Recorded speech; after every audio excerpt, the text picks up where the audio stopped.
Hello to class 10 students. तो ये इस सीरीज़ का फर्स्ट लेक्चर है और फर्स्ट लेक्चर की शुरुआत हम कर रहे हैं सिलेबस डिस्कशन के साथ। तो आपको स्क्रीन पे दिख रहा होगा, ये तुम्हारी क्लास 10 की हिस्ट्री की बुक है। मैं हिस्ट्री से अपना डिस्कशन को शुरू करती हूँ कि हिस्ट्री से अपने क्लास 10 के बोर्ड एग्ज़ाम में क्या सिलेबस रहेगा। सबसे पहले देखते हैं कंटेंट्स। तो टोटल अगर हम बोर्ड एग्ज़ाम की मार्क्स डिस्ट्रीब्यूशन को देखें तो 80 मार्क्स का जो है अपना टोटल पेपर रहता है जो कि बोर्ड एग्ज़ाम अपना आएगा, ठीक है। और पर अपने जो एसएसटी के टोटल सब्जेक्ट्स हैं वो है 4 और चारों सब्जेक्ट्स को 20 मार्क्स की जो है वो वेटेज हमें मिली हुई है, ठीक है। अगर हम हिस्ट्री की बात करते हैं तो हिस्ट्री के हमें टोटल 20 मार्क्स मिले हुए हैं, जिसमें से अपना 18 मार्क्स की थ्योरी रहती है और 2 मार्क्स का जो है अपना मैप वर्क रहता है, ठीक है। तो अभी हम देख लेते हैं सबसे पहले, क्योंकि मैप वर्क भी मैं आपको आराम से सारा डिटेल में बताऊंगी, क्योंकि मैप वर्क भी इंपॉर्टेंट हो जाता है। 5 नंबर के वो फ्री के मार्क्स होते हैं अगर हम उसे अच्छे से जो है टाइमली कर ले और रिवाइज भी कर ले। सबसे पहले देखो टोटल जो अपने हिस्ट्री में है ना 18 मार्क्स हमें कैसे प्रिपेयर करने हैं। फर्स्ट है rise of nationalism in Europe, ये अपना जो है वो फर्स्ट चैप्टर है, rise of nationalism in Europe. इसमें हम क्या करते हैं, देखो rise of nationalism in Europe में हम डिफरेंट यूरोपियन कंट्रीज़ की यूनिफिकेशन को स्टडी करते हैं। जैसे फॉर एग्जांपल इटली का यूनिफिकेशन कैसे हुआ, जर्मनी का जो है वो यूनिफिकेशन कैसे हुआ, ग्रीक वॉर ऑफ इंडिपेंडेंस कैसे हुई, रोमांटिसिज्म का कॉन्सेप्ट क्या है, ये सारी चीज़ें हम नेशनलिज्म इन यूरोप में स्टडी करेंगे इन डेप्थ। अब देखो जैसे अपने इंडिया तो एक कॉलोनी थी, ऐसी वियतनाम एक कॉलोनी थी, तो इंडिया का जो नेशनलिज्म है ना it is way more different than nationalism in Europe. जो यूरोप का नेशनलिज्म कॉन्सेप्ट है वो उनके लिए क्यों डिफरेंट है, क्योंकि यूरोपियन कंट्रीज थी मोनार्क के अंडर और इंडिया तो कॉलोनी थी ब्रिटिशर्स की। तो इंडिया का नेशनलिज्म क्या था, इंडिया का नेशनलिज्म था कि हमें ब्रिटिशर्स से फ्री होना है, ठीक है, और हमें एक डेमोक्रेटिक फॉर्म ऑफ गवर्नमेंट बनानी है, ठीक है। लेकिन नेशनलिज्म यूरोप में कैसा था कि उनको मोनार्क के रूल से फ्री होना है, ना कि वो किसी कंट्री की कॉलोनी थे, ठीक है। तो ये चैप्टर पूरा आएगा भाई, rise of nationalism in Europe. उसके बाद ये जो सेकंड चैप्टर आप स्क्रीन पे देख रहे हो nationalist movement in Indo China, ये भाई अपने सिलेबस में नहीं है बिल्कुल भी। उसके बाद ये थर्ड चैप्टर पूरा नेशनलिज्म इन इंडिया, ये हम पूरा इन डेप्थ स्टडी करेंगे। ये chapter one of the most interesting chapter है अपना एसएसटी का, क्योंकि इसमें आप काफ़ी कुछ रिलेट कर पाओगे कि कैसे non cooperation movement carry out हुआ अपने इंडिया में, कैसे क्विट इंडिया मूवमेंट हुआ, कैसे दांडी मार्च हो रही है भाई इंडिया में, कैसे ये छोटे मोटे रिवोल्ट थे, जैसे चंपारण मूवमेंट था, अहमदाबाद मिल वर्कर्स का जो रिवोल्ट था, जलियांवाला बाग में से केयर कैसे हुआ। तो ये सब जो है हम नेशनलिज्म इन इंडिया में स्टडी करेंगे। उसके बाद कंप्लीट एक ये चैप्टर भी आएगा भाई, print culture and the modern world. इसको भी हम कंप्लीटली, ये अपने सिलेबस में कुछ भी पार्ट इसका कटा नहीं हुआ और भाई ये छोटा चैप्टर है as compare to both these chapters, okay. तो इसमें हम देखेंगे कि कैसे प्रिंट कल्चर मॉडर्न वर्ल्ड में इंट्रोड्यूस होता है और क्या क्या इसकी वजह से इम्प्रूवमेंट आती है मॉडर्न वर्ल्ड में। उसके बाद भाई ये है the making of global world. अब ये पूरा चैप्टर नहीं आ रहा, इसके कुछ टॉपिक्स आ रहे हैं, इसके टॉपिक्स आ रहे हैं 1.1 से लेके 1.3 तक। कौन कौन से इसके टॉपिक्स हैं जो आ रहे हैं, जैसे कि सबसे पहले है silk route links the world, ये वाला टॉपिक आ रहा है। फिर जो सेकंड टॉपिक है वो है food travel spaghetti and potato, ये वाला टॉपिक आ रहा है जो अपने हमें करना है। और एक है topic conquest disease and trade, ये हम देखेंगे। तो इसमें बेसिकली हम स्टडी करेंगे कि सिल्क रूट कैसे वर्ल्ड को लिंक करता था एंशिएंट टाइम में और आज भी जो है वो सिल्क रूट एग्जिस्ट करता है, ठीक है। फिर हम देखेंगे कि कैसे एक कंट्री से दूसरी कंट्री में फूड ट्रेवल हो जाता था, ठीक है। और जो थर्ड टॉपिक मैंने बताया कॉन्क्वेस्ट डिजीज एंड ट्रेड, इसमें हम देखेंगे कैसे स्मॉल पॉक्स अमेरिकन नेटिव्स में फैल जाती है, जिसकी वजह से उनको स्पेनिश वॉर में हार का सामना करना पड़ता है। तो ये सारी चीज़ें जो हैं वो हम इस चैप्टर में स्टडी करेंगे। उसके बाद है guys the age of industrialization, ये नहीं आएगा, ये कुछ स्कूल में पीरियोडिक टेस्ट में जो है वो दिया गया था, लेकिन ये बोर्ड के सिलेबस में नहीं है भाई।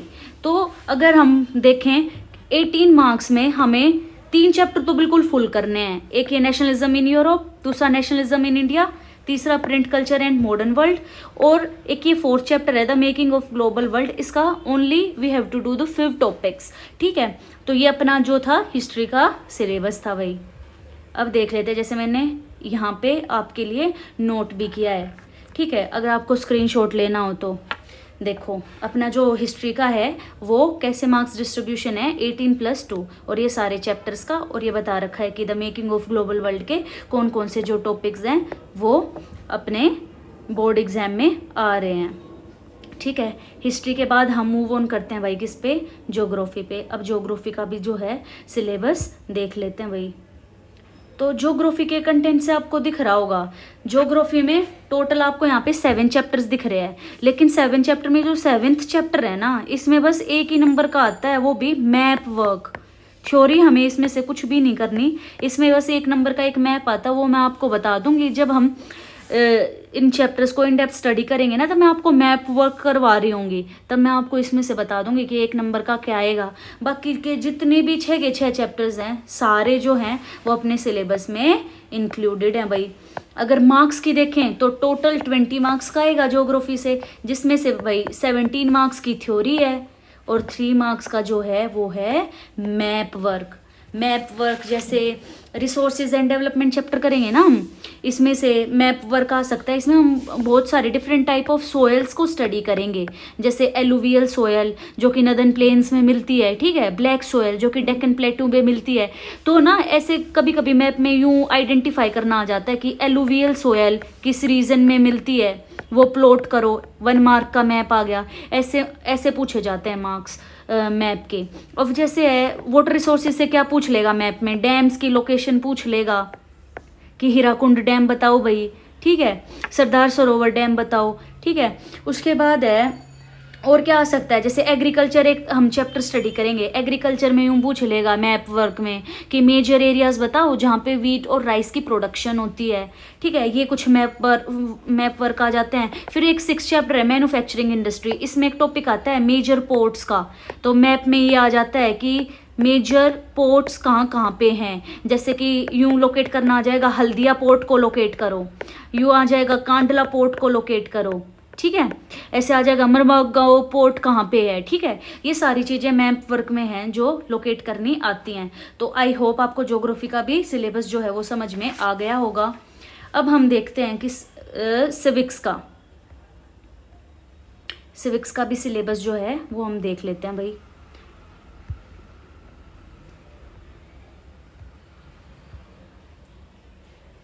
अगर सिविक्स के सिलेबस की बात करें तो यहाँ पे हमें 5 यूनिट्स दिख रही हैं। Chapter 1 that is power sharing, federalism, gender, religion and caste, political parties and outcomes of democracy. भाई सिविक्स का बहुत ही सिंपल है, इससे कोई भी मैप नहीं पूछा जाता। 20 मार्क्स की जो है वो थ्योरी के क्वेश्चन पूछे जाते हैं, कोई मैप वर्क नहीं है। और आप जब सिविक्स को स्टडी करोगे ना तो आप इतना रिलेट कर पाओगे एक एक चीज़ को, और ना इसको भाई पता है क्या है, ऐसे ही पढ़ना, पहले पावर शेयरिंग ही करना, उसके बाद फेडरलिज्म, उसके बाद जेंडर, रिलीजन, उसके बाद पॉलिटिकल पार्टीज, क्योंकि ये ना इंटरकनेक्टेड हैं ये चैप्टर्स। अगर आप फर्स्ट चैप्टर देखोगे जैसे पावर शेयरिंग, इसमें आप देख पाओगे कि अपना करंट जो गवर्नमेंट स्ट्रक्चर है वो कैसे फंक्शन आउट कर रहा है, what is legislature, executive, judiciary, ये कैसे इंडिपेंडेंट है, ठीक है। What is vertical division of power, horizontal division of power, जो हम ये सुनते हैं ना, राज्यसभा, लोकसभा, ठीक है, अपर हाउस, लोअर हाउस, इन सभी चीज़ का कॉन्सेप्ट आपको पावर शेयरिंग में सीखने को मिलेगा।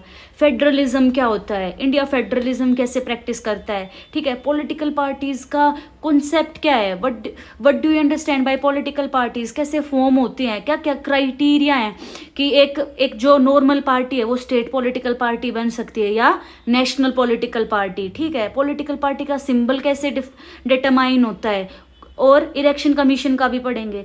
तो इतना कुछ रिलेट कर पाओगे ना आप जब सिविक्स को पढ़ोगे ना, आपको करंट जो अपना जिस बंदे का भी इंटरेस्ट है ना गवर्नमेंट में या गवर्नमेंट सिस्टम का पार्ट बनने के लिए या गवर्नमेंट जॉब करने के लिए, तो आप काफ़ी कुछ इससे रिलेट कर पाओगे सिविक्स से, ठीक है। आपको बेसिक आइडिया लग जाएगा कि इंडियन गवर्नमेंट जो है वो कैसे फंक्शन करती है, ठीक है। उसके बाद वही देख लेते हैं इकोनॉमिक्स का, इकोनॉमिक्स के कंटेंट्स भी देख लेते हैं वही। भाई जो इकोनॉमिक्स है ना वो भी अपनी जो है वो 20 मार्क्स की रहेगी, और इतनी बेसिक इकोनॉमिक्स है ना, अगर आप 11th 12th में इकोनॉमिक्स ऑप्ट करोगे ना तब आपको रियलाइजेशन होगी इस चीज़ की, क्योंकि जो 9th और 10th की इकोनॉमिक्स होती है ना भाई वो बहुत इंट्रोडक्टरी पार्ट होता है, मतलब बहुत ही ज़्यादा इंट्रोडक्टरी और बहुत ही ज़्यादा बेसिक पार्ट है। ठीक है, जैसे फर्स्ट जो चैप्टर है उसमें हम कॉन्सेप्ट ऑफ डेवलपमेंट देखेंगे कि डेवलपमेंट क्या है और एक नेशनल डेवलपमेंट क्या होती है एक कंट्री के लिए। ठीक है, और डेवलपमेंट की एक प्रॉपर मल्टी डायमेंशनल डेफिनेशन हम इस चैप्टर में जो है वो देखेंगे, क्योंकि डेवलपमेंट है ना एक ड्यूअल कॉन्सेप्ट लेके आती है कि what may be development for one person may not be development for another person. वो चीज़ हम इस चैप्टर में एक्सपीरियंस करेंगे कि किसी के लिए डेवलपमेंट कुछ अलग है और किसी के लिए कुछ अलग है। फॉर एग्जाम्पल, अगर एक पुअर फैमिली है, ठीक है, वो एक झुग्गी झोपड़ी में रहती थी और उसी के सहारे ना एक बहुत बड़ी बिल्डिंग बन रही है। अब जो बिल्डर है उसके लिए तो डेवलपमेंट है, ठीक है, क्योंकि वो तो उस बिल्डिंग को बना रहा है, उसको तो प्रॉफिट मिलेगा। But think about those families जो उस बिल्डिंग के नियर बाय रहते हैं, उनको क्या फेस करने को मिलेगा जब वो बिल्डिंग बन के तैयार हो जाएगी, उनको वहाँ से मूव करना पड़ेगा। गवर्नमेंट उनको ऑर्डर देगी कि भाई अब तुम्हें यहाँ पे झुग्गी झोपड़ी लगा के नहीं रहना। ठीक है, तो ये सारा कॉन्सेप्ट जो है हम डेवलपमेंट में पढ़ेंगे। सेकंड चैप्टर जो है वो है सेक्टर्स ऑफ इंडियन इकोनॉमी। इसमें हम क्या पढ़ेंगे, इसमें हम डिफरेंट सेक्टर पढ़ेंगे, जैसे प्राइमरी, सेकेंडरी सेक्टर और टर्शरी सेक्टर। ठीक है, कौन सा सेक्टर कितना कंट्रीब्यूट करता है अपनी इंडियन नेशनल इनकम में। ठीक है, और कौन सा सेक्टर लिस्ट कंट्रीब्यूट करता है, कितने जो अपने इंडिया की पॉपुलेशन है किस सेक्टर में ज़्यादा है, ये सारी चीज़ जो है वो हम इस सेकंड चैप्टर में देख रहे होंगे। उसके बाद आ जाता है भाई मनी एंड क्रेडिट। ये तीनों चैप्टर तो भाई फुल आएंगे। ठीक है, मनी एंड क्रेडिट में हम देखेंगे कि इंडियन जो बैंक सिस्टम है वो कैसे वर्कआउट करते हैं, फॉर्मल सोर्सेज ऑफ क्रेडिट देखेंगे। ठीक है, जैसे बैंक से लोन लेना वगैरह, और इनफॉर्मल सोर्सेज भी देखेंगे, जैसे गांव में हम लैंडलॉर्ड से ले लेते हैं ना कभी कभी पैसे ब्याज पे, वो सारी चीज़ें इनफॉर्मल में आते हैं। तो बेटा इनफॉर्मल भी हम जो है वो इस चैप्टर में स्टडी करेंगे। तो इकोनॉमिक्स के 3 चैप्टर तो फुल आ गए हैं। एक ही चैप्टर है कंज्यूमर राइट्स, ये बस प्रोजेक्ट्स के लिए कुछ जो स्कूल्स हैं वो करवा देते हैं, ये अपने बोर्ड के सिलेबस में नहीं है। अब आ जाते हैं चैप्टर 4 पे। भाई जो चैप्टर 4 है ना, globalization and the Indian economy, इससे बस हमें 2 ही टॉपिक्स करने हैं। और वो टॉपिक्स क्या हैं, एक टॉपिक है व्हाट इज ग्लोबलाइजेशन और सेकंड टॉपिक है factors that have enabled globalization. ये सारी चीज़ें जो हैं हम इस चैप्टर से कर रहे होंगे फॉर आवर बोर्ड एग्जाम। ठीक है भाई, अब उसके बाद ये देख लेते हैं, ये मैंने आपके लिए अपनी राइटिंग में भी लिख दिया है ताकि आप इसका स्क्रीनशॉट ले सको और रिलेट कर पाओ। जैसे इसमें मैंने डिस्कस कर दिया कि हिस्ट्री का ऐसे सिलेबस आएगा, सिविक्स के 5 चैप्टर्स आएंगे 20 मार्क्स के, ज्योग्राफी के 7 चैप्टर में से ओनली मैप वर्क आएगा, दैट टू बी 1 मार्क का, 17 मार्क्स की थ्योरी आएगी, 3 नंबर का जो है वो मैप वर्क आएगा। फिर इकोनॉमिक्स का भी मैंने शो किया है और मैप वर्क का भी शो किया है। ठीक है, आई होप कि आपको ये वीडियो पसंद आई होगी और इस सीरीज से वही जुड़े रहना, क्योंकि आगे मैं और लेक्चर्स बनाऊंगी और हम शुरुआत कर रहे होंगे अपनी ज्योग्राफी से। तो भाई ज़्यादा से ज़्यादा वीडियो को शेयर करो, कमेंट करो, और कमेंट ज़रूर करो ताकि मुझे पता लग सके कि मैं कहाँ इम्प्रूव कर सकती हूँ, और अपना फीडबैक दो भाई कि मैं और किस टॉपिक पे आपकी जो है हेल्प कर सकती हूँ वीडियोज़ के थ्रू। तो लाइक करो, शेयर करो और भाई सब्सक्राइब करो।